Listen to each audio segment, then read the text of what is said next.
vamos a entrar en materia con el doctor Rick Vitini, que no creo que necesita mucha presentación, y nos vamos a limitar solamente a darle la buena tarde y desearle nuestra bienvenida. ¿Cómo está usted? Muy bien, gracias a Dios, Ramón. Muy buenas tardes a ti y a Jesús y a los amables radioyentes. Quiero aprovechar la ocasión para unirme a las congratulaciones que tú estabas teniendo con Constantino Mota Villanueva, un amigo de muchos años personal a quien le tengo un aprecio profundo, porque hemos tenido una relación de amistad invariable de larga data. Así que le deseo el mejor éxito en la tarea que está realizando. ¿Cómo no?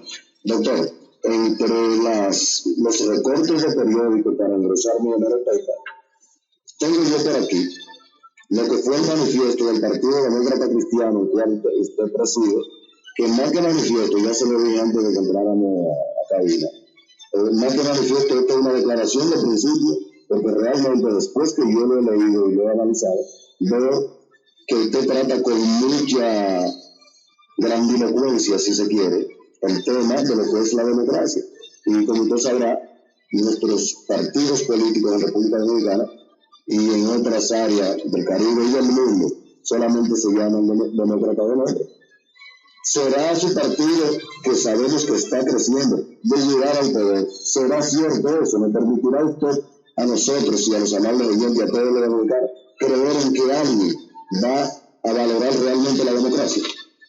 Fíjate, yo hace muchos años que vengo involucrado en el estudio del sistema democrático y de lo que significa la democracia. Que desde que dejó de ser democracia directa, que solo fue en una escasa medida en Atenas, ha venido a desarrollarse después de muchísimos miles de años, más de 2000 años, a desarrollarse primero en los Estados Unidos de América y después en Francia. Si consideramos que la Carta Magna de Inglaterra, que dio paso al sistema democrático monárquico inglés, no es el tipo de democracia que nosotros consideramos que dio nacimiento a la generalización del sistema democrático. Yo me he estudiado, por ejemplo, a lo largo de la historia, el curso de las instituciones que forman el sustrato de la democracia, que en esencia se basa en el respeto y la aplicación de la voluntad popular. Desde el momento en que ya todos los ciudadanos no se pueden reunir cotidianamente para decidir sobre los distintos aspectos fundamentales del gobierno, hubo que caer en lo que se llamó la democracia representativa. Solón, que es el que diseñó la democracia sensataria de Atenas en el 594 a.C., aun cuando diseñó el programa de la democracia directa, no pudo sustraerse a la necesidad de establecer algunos cargos representativos, porque la masa de los ciudadanos no puede ejecutar por sí todas las medidas del gobierno. Entonces, hubo que establecer una serie de funcionarios aún dentro de la democracia directa para que pudiera funcionar y hacerse efectivas las decisiones de la Asamblea. Desde luego, la democracia directa pudo funcionar en Atenas porque era muy limitado el número de ciudadanos. Primero, porque era censataria, es decir, que se hacía un censo patrimonial y se determinaba de acuerdo con el volumen de propiedades y de la contribución de cada ciudadano, su calidad para ser ciudadano. Es decir, tenía que tener una cantidad de dinero y aportarle a la ciudad una cantidad de dinero determinada en las contribuciones y los impuestos que le calificaban para ser ciudadanos. Se dice que en el apogeo de la democracia ateniense había solo 35.000 ciudadanos. La época de Pericles, que es la máxima expresión de la democracia ateniense. Hay instituciones, por ejemplo, que surgen muy anteriores a la Constitución de Solón, que es la que le da pie y nacimiento a la democracia ateniense, que la expone en práctica en el 510 antes de Jesucristo. O sea, 90 y pico de años. Escúchame que lo interrumpa. Eso es muy profundo y muy importante. Lo que quería decir es que hay instituciones. Tengo que preguntarle, porque me interesa mucho y creo que a los amables oyentes Solón, naturalmente, sabemos el papel que jugó en Atenas y en Grecia en cuanto a la democracia. Y Clístenes. Ahí era que iba en el 510, cuando se derroca el último de los tiranos atenienses, Crías, entonces se produce la revolución democrática. Eso lo apoya el rey de Esparta, que lo llamaron en apoyo del pueblo que estaba levantado, y entonces el rey de Esparta apoya, Cleómenes, apoya el proceso de la democracia, del derrocamiento más bien de la tiranía. Y después, cuando Clístenes comienza a desarrollar el proceso democrático, creo que Isófanes, que se llamaba el director, el jefe de los conservadores, volvió a llamar a Cleómenes para que Cleómenes lo respaldara, y él vino y expulsó 700 familias de Atenas y controló la situación hasta que el pueblo ateniense se levantó, lo acorraló en la Acrópolis y lo obligaron a pactar que no iba a intervenir más en las cuestiones de Atenas. Y ahí es que Clístenes, el abuelo de Pericles, abuelo materno de Pericles, yo no sabía eso. Sí, el abuelo materno de Pericles es el fundador, porque entonces le otorga, él era de familia aristocrática, pero tenía una gran vocación democrática, y le otorga al pueblo ateniense todas las facultades y prerrogativas que dan nacimiento a la ciudadanía, al poder de decisión de las masas, poniendo en vigencia la Constitución de Solón.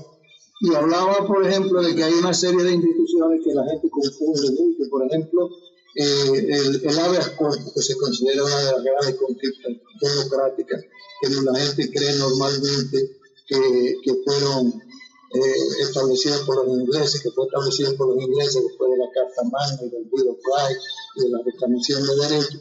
En realidad es una institución muy antigua. Nace en Egipto. Es un rey producto de una revolución, Bocoris se llama el rey, que establece el habeas corpus en 729 a.C.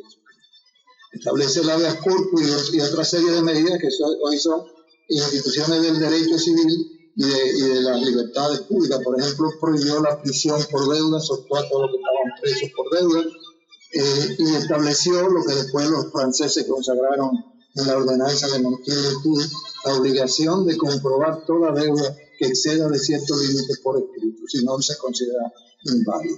Eso fue Bocoris, y después hay una serie de derechos más que se vinieron instituyendo a lo largo de la historia y que encuentran su expresión concreta en la Constitución de los Estados Unidos, en la Declaración de Independencia de Filadelfia, aquello de que todos los hombres nacen libres e iguales en derecho, etc.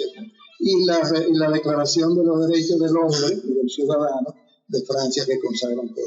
Entonces yo he ido haciendo un estudio, estoy escribiendo un libro que ya está escrito. Tengo varios libros escritos. Vamos a hablar de eso, doctor, pero déjeme interrumpirle. Sí, como hablamos de la democracia. No, la declaración de principio. No, como documento, porque la quiero interrumpir, porque quiero agradecerle a un amigo oyente que cuando después de comenzamos, timbró mucho el teléfono, fue para decirnos que salimos como por 30 o 40 segundos del aire, donde estábamos hablando precisamente de la declaración de principio y del manifiesto de ASO.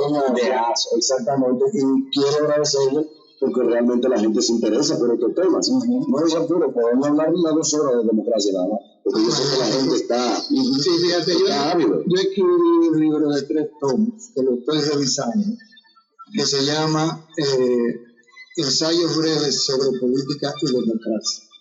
Específicamente por el interés, porque yo creo que dentro de todas sus dificultades que son propias de la naturaleza humana, la democracia es el sistema que mejor expresa esa condición íntima del ser humano, de ser un ente libre. Incluso en el Génesis, Dios crea al hombre semejante a Dios. ¿Y cuál es la característica de los dioses? El tener libre albedrío y tener voluntad determinada. El ser humano nace con esa condición íntima de libertad que después los franceses, al hacer la proclamación de los derechos del hombre, lo consideran una condición natural. Pero ¿qué es la naturaleza en esencia sino la expresión de la voluntad de Dios?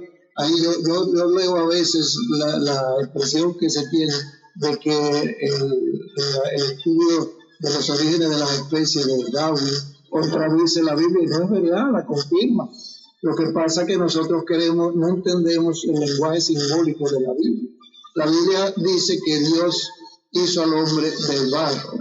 Bueno, ¿y qué es lo que dice la evolución de las especies? ¿Dónde es que surge la vida? En el barro, y entonces tiene unas leyes evolutivas que no pueden ser producto del azar. Son leyes ascendentes que conducen la naturaleza hacia un fin que ninguno de nosotros, si no aceptamos la idea de Dios, podemos explicar. Entonces, tuvo que hay lo que se llama, lo que el propio Darwin llama, la superación de la especie, el proceso de evolución de la especie hacia estadios superiores siempre. Y el que no se adapta desaparece a ese proceso de evolución. Entonces, hay unas leyes rígidas que se cumplen, son lo que se llaman las leyes necesarias, aquellas que son producto de una necesidad invariable, que están inscritas en la naturaleza. ¿Y quién le dio ese sentido? Entonces, si Dios crea al hombre a partir del barro, cuando le nace la ameba, que evoluciona hasta formar el hombre no va del barro. Entonces, confirma lo que la Biblia dice en una frase para condensar todo ese proceso. Entonces, es un proceso, en la Biblia es un lenguaje simbólico en la mayor parte de sus cosas, salvo los datos históricos que se está confirmando por la arqueología y todas las investigaciones modernas, se están confirmando. Ahora mismo se acaba de hacer un estudio extraordinario sobre el Santo Sudario, la veracidad de todos los detalles de la crucifixión y muerte de nuestro Señor Jesucristo. Entonces, hay partes en la Biblia que son históricas y hay partes que son simbólicas. Entonces, la creación del ser humano es la expresión simbólica de un proceso que va desde la ameba que nace en el barro, como dice la Biblia, que fue creado del barro, y entonces evoluciona mediante unas leyes específicas que conducen en la evolución de todos los seres desde cero al infinito. Entonces, algo tiene que haber, y dentro de eso está inscrito en la Biblia, en el Génesis, que el hombre fue creado a imagen y semejanza de Dios. ¿Y acaso en el pasaje de Adán y Eva, cuando la serpiente la tienta, no le dice a Adán y Eva que se niegan que quieren respetar la prohibición de Dios, le dice, ¿acaso no se lo dijo porque fuiste creado semejantes a Dios? Lo que Dios no quiere que ustedes coman de esa fruta, porque si la comen tendrán la sabiduría sabiendo del bien y del mal. Esos son los parámetros de la vida. Entonces, la democracia es una expresión de esa condición íntima del ser humano, inherente a su condición humana, de que es un ser libre con voluntad y capacidad de determinación, de autodeterminación. Cada uno hace su vida de acuerdo con sus creencias, de acuerdo. Bueno, en eso está Ortega y Gasset muy claro. Ortega y Gasset dice que el hombre es un heredero. El hombre es un heredero porque es el resultado de una acumulación de procesos naturales y ¿cómo se llama? De cultura.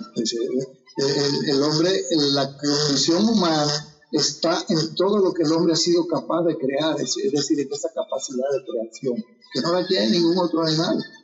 Entonces, dice Ortega y Gasset que hay que distinguir las ideas de las creencias, que las ideas las tenemos y las creencias están.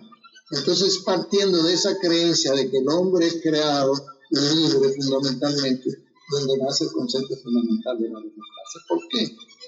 Porque la democracia es sencillamente la expresión colectiva de esa libertad individual. Tiene que encontrar una forma operativa que tiene que desarrollarse entre seres que son más o menos iguales, que tienen diferencias, pero que en lo fundamental son iguales. Por eso la democracia se llamó originalmente isonomía, que quiere decir el gobierno de los iguales o el gobierno de la igualdad.